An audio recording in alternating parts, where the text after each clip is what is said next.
반갑습니다. 대기업 청자 여러분들 그리고 루닛 주주님들. 이 루닛 같은 경우 현재 주가가 좋은 흐름을 나타나는 데 있어서 이 방해하는 요소가 이 전환사채가 아닐까 싶습니다. 이 문제로 인해서 현재 루닛의 주가의 흐름도 좀 좋지 않은 흐름을 나타내고 있다라는 거 우리가 참고해 주시면 좋을 것 같고, 현재 이 AI 의료시장 확대가 증가가 되고 이제 추후 이제 ETF도 출시될 예정인데, 이 부분에 따라 이 모멘텀으로 좀 주가가 또 좋은 상승세를 나타내줄 수 있다라는 거 오늘 참고해 주시면 좋을 것 같습니다. 그래서 오늘 영상도 중요한 만큼 끝까지 시청해 주시고 좋아요와 구독으로 큰 힘 주시면 감사하겠습니다. 그럼 같이 바로 알아볼까요? 전환사채에 대해서 좀 간단하게 이야기를 하자면, 이 채권 플러스 주식으로 바꿀 수 있는 이 선택권을 가지게 되는데요.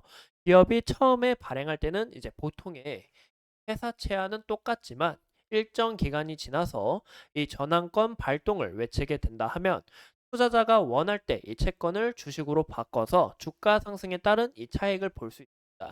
그래서 우리가 이 전환사채 시 이 전환가액도 좀 유심히 보셔야 되는데, 만약에 채권자가 이 돈을 빌려줬는데 돈을 못 받을 수가 있어요. 왜냐면 주식이 떨어지고 좋지 않는 흐름을 나타낸다 하면, 이 부분에 있어서 이 주가가 전환가액보다 더 떨어지게 될 시 이 주식을 또 추가로 발행하면서 이 수량을 조절하다 보니까 이 주식 수가 많아지면 어떻게 되죠? 바로 이 가치가 희석될 수 있기 때문에, 이런 부분에서 이 전환가액도 함께 봐주시면 좋습니다.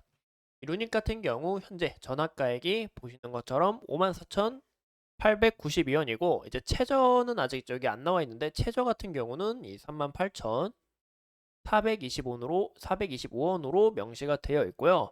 이제 발행 후에 7개월이 경과 후에 이제 12월 4일 날, 이 날을 포함하여 매 7개월이 되는 날을 가격 조정일로 정했습니다.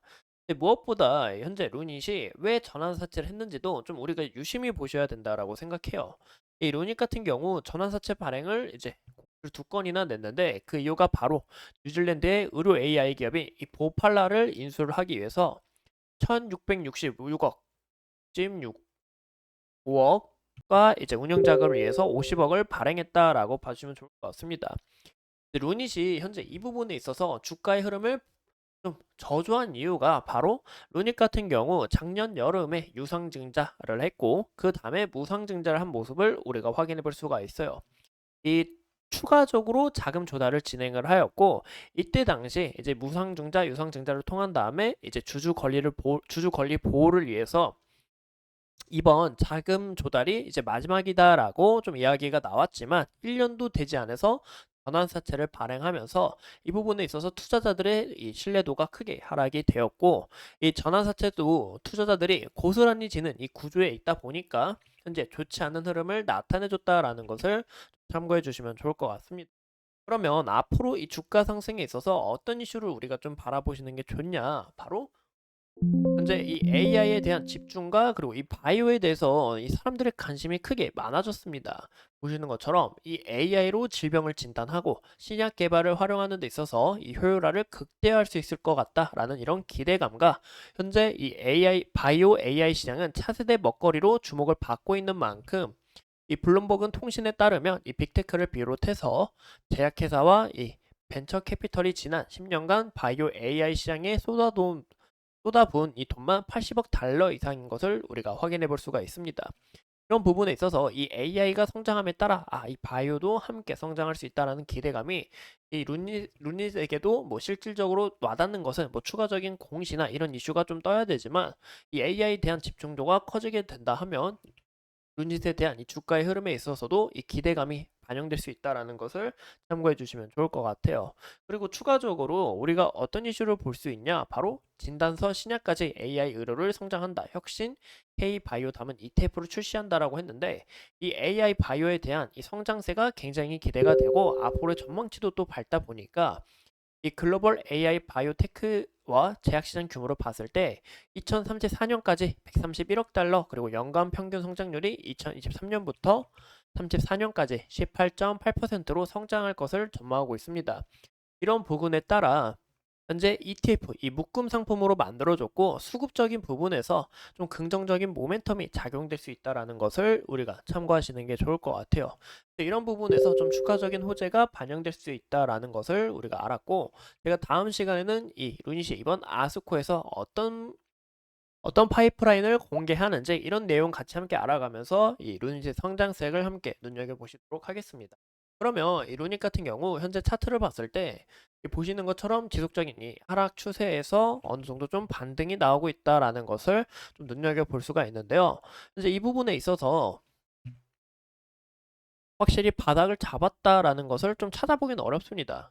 그렇죠? 그래서 제가 이 주봉으로 봤을 때 현재 이 구간에서 보시는 것처럼 지속적으로 지지를 받아주었던 이 구간에서 지속적인 이 하락 추세 속에서 어느 정도 이 상승 추세로 전환하려는 이런 움직임을 나타내주고 있다라는 것을 좀 눈여겨볼 수가 있겠죠.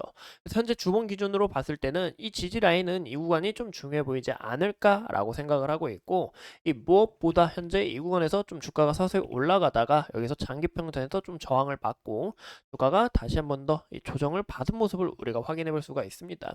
이런 부분에서 현재 좀 수급적인 부분이 좀 터져줘야 앞으로 주가의 흐름에 있어서 좀 긍정적으로 좀 작용하지 않을까라고 예상을 해볼 수가 있을 것 같아요. 현재 구간에서는 아까 말씀드린 것처럼 주봉 기준으로 봤을 때 이 구간의 지지라인을 좀 눈여겨보시는 게 좋을 것 같고, 그 다음 지지라인으로는 여기 이 구간 지속적으로 저항을 받았던, 지지를 받아주었던 이 구간이 그 다음 지지라인이 돼주지 않을까라고 생각합니다. 그래서 이 구간을 좀 돌파하면서 여기서 주가가 서서히 조정을 받으면서 그림을 나아가줘야 추가적으로 움직임을 우리가 기대해 볼 수 있지 않을까라고 생각을 들어요. 근데 무엇보다 여기 보이시는 것처럼 61선에서 지속적으로 저항을 받는 것을 우리가 확인해 볼 수가 있습니다. 그래서 아까 말씀드린 것처럼 이 부분을 돌파할 만한 추가적인 이 흐름이 나와줘야 된다라는 것을 참고해 주시면 좋을 것 같습니다. 그리고 루닉 같은 경우 이 과거에 이 기술력으로 좀 크게 주목을 많이 받았습니다. 그래서 이때 당시 주가가 매물대가 상당히 많이 쌓여 있어요.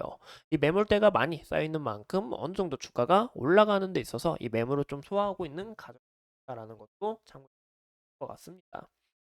현재 루닛의 이 수급 방면을 봤을 때도 현재 보시는 것처럼 이 외국인의 수급 그리고 기관의 수급이 조금씩 이렇게 들어오고 있는 모습을 우리가 확인해 볼 수가 있는데, 이 수급 자체를 훼손할 만한 그런 움직임은 나타내고 있지 않고 지속적으로 과거에 거래량이 터져줬던 이런 움직임을 좀 나타내줘야 추가적인 움직임을 우리가 기대해 볼 수 있지 않을까라고 생각합니다.